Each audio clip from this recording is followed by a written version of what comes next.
And good morning. Welcome to Tiger Talk on this Wednesday. And it's Wednesday, so that means it's our extension program. And I welcome to the WPKY studio the agent for Agriculture and Natural Resources, Shane Bogle. Good morning, sir. Good morning. How are you? It's a little bit cool out there, isn't it? Yeah. We got a warming That's trend coming. right. We got a warming trend coming. Isn't that funny? It's kind of like, Hey. like in the Millennium Falcon. I don't know if you like Star Wars, when it stalls or something, it just kind of hit the side of the wall and it just starts going again. So anyway, yeah, it's like a warming trend. I mean, it's coming. I'm ready for it. I think most everybody is. It is, and I know it's tough. We were talking before we went on the air. This weather is pretty unforgiving on our cattlemen and livestock folks, isn't it? It is, Ty, and cattle though have an inherent way. This weather really doesn't bother them as long as their needs are met.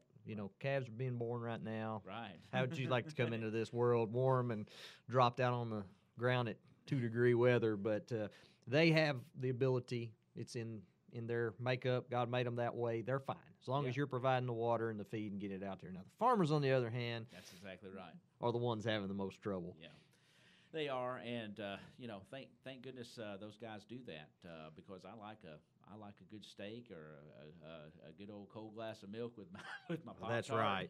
Well, and God made us stewards of this land, and farmers really do take that seriously. They Ty, do, yeah. And meeting those needs, that's just something they're going to get out and do. Appreciate those guys, sure do. Yeah.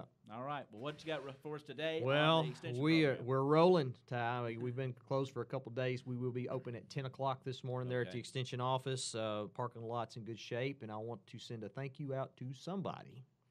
You had a mystery. We have had 2 mystery appearances for parking lot and sidewalk cleaning at the extension office there, and we don't know exactly who did that, but we are very appreciative. Great place to live. Great place to live. Yeah, I was joking with a buddy of mine on Friday morning when I pulled up to a coffee shop where I have coffee. There was more tractors with blades sitting outside than farm trucks. Usually farm trucks of a morning, but it was a tractor sitting there running, just ready to go to work and help their community. That's a good thing. It is. Well, we do have several meetings coming up, Ty, and we're going to talk pesticides for a while. Okay. We got some things coming down the pike here that producers need to be aware of, and we are starting our first private applicator trainings. I'm a little behind on getting those, but on January the 23rd, 8 o'clock in the morning or 1 o'clock in the afternoon at the Extension office, we'll have our first opportunities for our private pesticide applicators, and that is to be able to buy restricted use pesticides for our producers. That's that stuff we were talking about last time. We have visited about that, but we'll just do some repetition here because there's something we're going to tie into this here in just a minute, Ty, that's going to be very important for our producers. And you may have heard it in the news. It's been in the news, but have you heard of a product called dicamba? Yeah, I think I have. Okay, I don't know what it does, but I've heard about it. Well, dicamba is a selective herbicide. Think of 2,4-D. Okay. You know you've heard of 2,4-D. Yeah, 2,4-D. This is a formulation of that, and we have soybeans out there, Ty, that are resistant to it, which is a great arsenal where a farmer can come in over the top of standing soybeans and spray this dicamba and take care of some of our problem weeds. Get all the junk around it. But there is a problem with that. It moves very, very easily, and we can get off-target damage to crops. And across the state of Kentucky, in this past year, 35,000 acres of soybeans and 62 acres of tobacco have had some form of dicamba injury.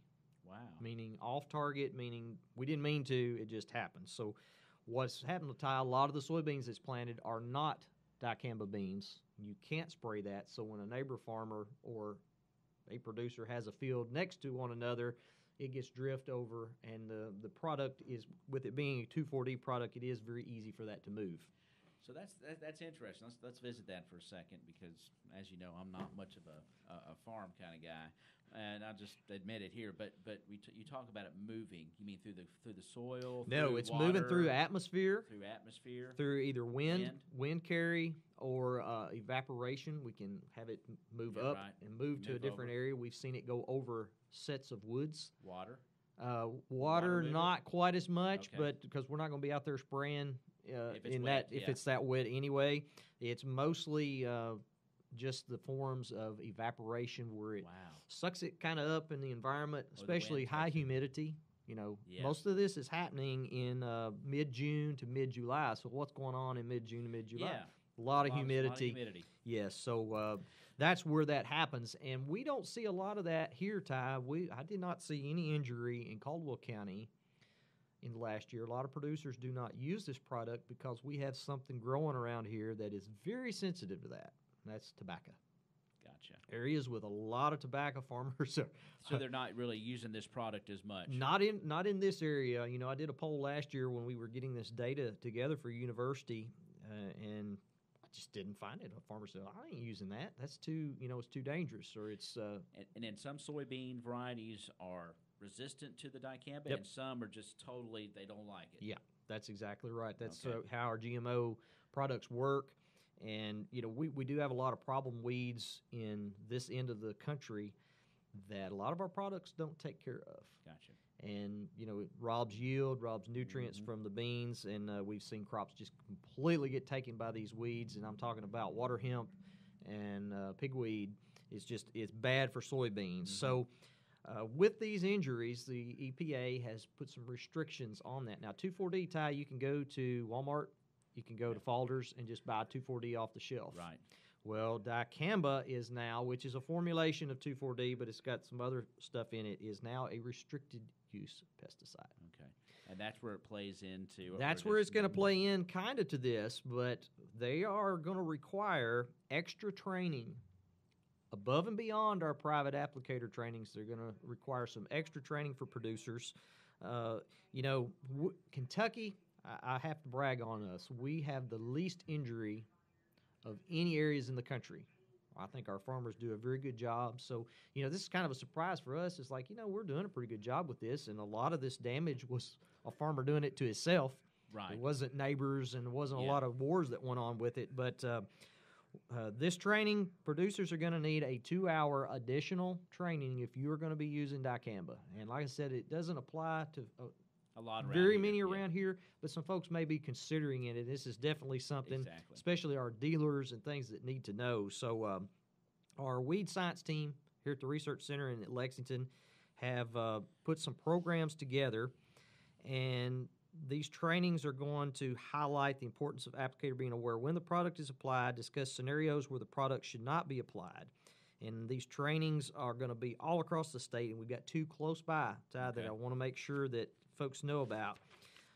The Christian County Extension Office will have a training from 9 to 11 on February the 15th.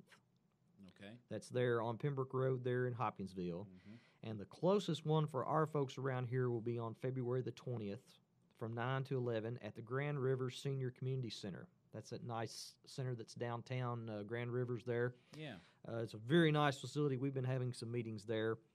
Those are the 2 closest. There's one in Madisonville on February the 9th from 1 to 3 at the Ballard Convention Center, there where their old fairgrounds used to be.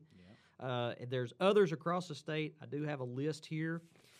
One important thing for producers, your private applicator is contingent on this program. So producers need to have a photo ID and their private pesticide applicator number before they can attend this training. You and got get to credit. have the private applicator Yes. number before you can get into the dicamba. Yes, and we the numbers that go along with our private applicator is our driver's license number. So Okay. producers, when they come to take this, they pull their driver's license number out is what their certification number is. Gotcha. So having photo ID is not really going to be a problem, but a lot of producers don't carry their cards, or they've over a 3-year period the cards that Wore out or wallet whatever. cards wore out, the wallets got wet, they're gone. Yeah. So I have at the office a dealer's list printed. If anybody is going to be attending one of these trainings and needs that number, number one, folks need to come into this training on the 23rd and get started, because this is in January. We will have 2 trainings before the February meetings, so shouldn't be an excuse for folks not to have it. Exactly. But if you have it and you're just like, say, 2 years into your certification and don't have your number, call the extension office. We can give you your number to Great. go along with it, and Okay. you'll be good to go. So those, again, that's the dicamba applicator trainings. Those are mandatory to be able to purchase this product, you're going to get another certification above your private to be able to do that. Okay, and that's with the dicamba product only. That is. Yeah. Yep. So, those trainings all across the state. We've got 3 right here close by. So, that's a good if you're thing. interested in that, just let us know. Do you anticipate more use of that product around here? Do we know, or is will it be contingent upon some of the other crop and things that are grown that might be sensitive to it as to whether you see the widespread use of it around here? Horticulture crops, very sensitive. Greenhouses, gardens are very sensitive to 2,4-D anyway. And like I said, our producers, for the most part around here, are very, very sensitive to what's going on around them. Mm-hmm. We don't have a lot of problems around here, Ty, with drift and off-target applications. Right. But at the same time, a lot of these farmers that might be applying this are also tobacco growers. Right. So just the thought of, or they may not be having the weed pressure that they need this product per se to be. It's just. Now the 2,4-D, this has got extra stuff in it. It's a form of 2,4-D, right? Basically with extra stuff. So from what I gather, 2,4-D has been in use around here for a while, hasn't it? It has. But we hear every year our number 1 pesticide complaints is Roundup. Number 2 is 2,4-D. Okay. But a lot of times when 2,4-D is sprayed, like for cow pastures and stuff, it's at a time of year nothing else is really actively growing. Right. But we've heard of 2,4-D product moving over a mile through the atmosphere and being wherever that microclimate is, and if there's a grape vineyard or a tomato patch, that's going to be the first things, because horticulture crops are the most sensitive. Okay. It's interesting. Until you brought this up today, you just don't, guys that aren't in this business don't think about stuff like that. Well, our guys are cognizant of it. They understand. They know. So I'm not worried about our producers at all. Right. Just knowing that if they do want to do that they need to do great. that this year. year. Do that this year. It's just a change, and getting the word out is kind of tough, but we'll be sending some stuff to producers right to their door. Anybody that is considering so they'll know. Yep, they're going to know. Good deal. All right, what else? Anything? We got one more thing Rhonda wanted me to mention, since she won't be back in here before January the 29th, from 6 to 8, Parent and Youth Horse Club. So we've got some volunteers. Oh, yeah, that's a new deal. It's a new club, yep. And that is open from 9 to 18-year-olds, and you will be getting the flyer tile on that to help promote that. But again, January the 29th from 6 to 8 there at the Extension office. Used from 9 to 18, interested in all things horses. Come out and see what the And you don't have to have a horse. You do not have to have a horse. Do not have to, and this is great that you got for. We're contingent, our 4-H programs, on our volunteers. Right. We've got to have them, and we've got some that have stepped up and said, we need to get our youth more active in that. And we have the nice riding club and stuff out here at Fredonia now. Yeah. It's building some steam, so this would be a good opportunity. Yeah, there's a lot of good things going on with horse people and folks here in this county that are providing good opportunities for our kids. And then Rhonda, with this new program, has volunteers stepping up, so that's great. And we've got some more things, Ty. I'll be talking about my next radio show. We got some programs coming up for our adult horse owners, from pasture management to a field day. Oh, really? To equine field day. So wow, a lot of good stuff coming up. We're still in the planning of those, but those are coming. We'll talk about them next time. An equine field day. That sounds good. Now, has it been a while since we've had one? It has. Let's see, we did one at the Darlin Ranch probably 6 years ago or so. It's been a while. I remember that, yeah. We had about 300 people showed up for that. Yeah. I remember it was a big event. It was a very big event. It was actually, we overshadowed the Lexington one. Okay. On attendance. We thought that was pretty cool. But, curiosity, seeing what was going on out there at the time at the ranch was neat. And we had, was working with the Kentucky Horse Council on that. So the promotion was very good. Yeah, that was the time period there when I think they had the tax incentives for some horse breeding and things. Yeah. Okay. So fun times coming. It's busy. And don't want to forget about Weight Loss Wars. They start Thursday out at the office. Yep. And hopefully we'll come back. I know the snow kind of got us out of our recipe deal. They were going to make red beans and rice out there. So hopefully Ashley and Joni will update us and get us. They will. I was looking forward to come out there and doing a little sampling. So anyway, so Weight Loss Wars and the Extension Homemakers, we need to mention, they are also gathering the Super Bowl carrying non-perishable food items. Just bring those to the office. And We're bring ready. those to the Extension office, and they will donate those at the end to local food pantries. So there you go. A lot of good stuff going on out there. Thanks to whoever cleaned the lot and the sidewalks out of our extension office. Most I know they're definitely. very, very appreciative of that. And for those that are going to be visiting, they are opening at 10 today. But you always give them a call out there. Helpful folks, full of knowledge, full of good information if you have questions about things, daily living, whatever you need. 365-2787 is the number to call. And Shane, you got anything else? That'll be more coming next time. Can't give everything away. No, but man, interesting about the die-cam. That's pretty good stuff. I learn something every time you're here. So, all right, that's going to wrap it up. Thank you, sir. Appreciate you being here today. It's our extension program every Wednesday on Tiger Talk here in your hometown radio station, WPKY. My thanks to Shane Bogle. He's our agent for Agriculture and Natural Resource. If you have any questions concerning that realm, give Shane a call out at our extension office, 365-2787. Any one of our helpful agents and volunteers out there as well. Thank you so much for joining us on Tiger Talk this morning. It's 8:21. Everybody stay safe and warm. And I will remind you to go to the WPKY Facebook page, WPKY 103.3, and we'll update on any closings and cancellations that you need to be made aware of throughout the day. Have a good day, everybody.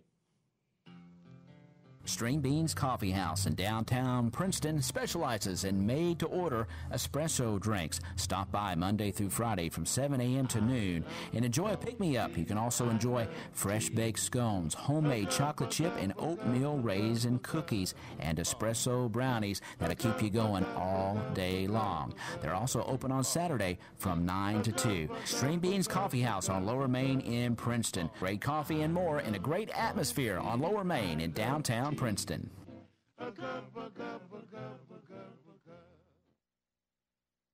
Hancock's Neighborhood Market on Commerce Street in Cadiz is the place to shop for delicious homemade goodness. Hancock's makes their own fresh chicken salad, pimento cheese, salads, and a variety of mouth-watering desserts sure to please your entire family. While at Hancock's, be sure to visit their meat department for the best selection of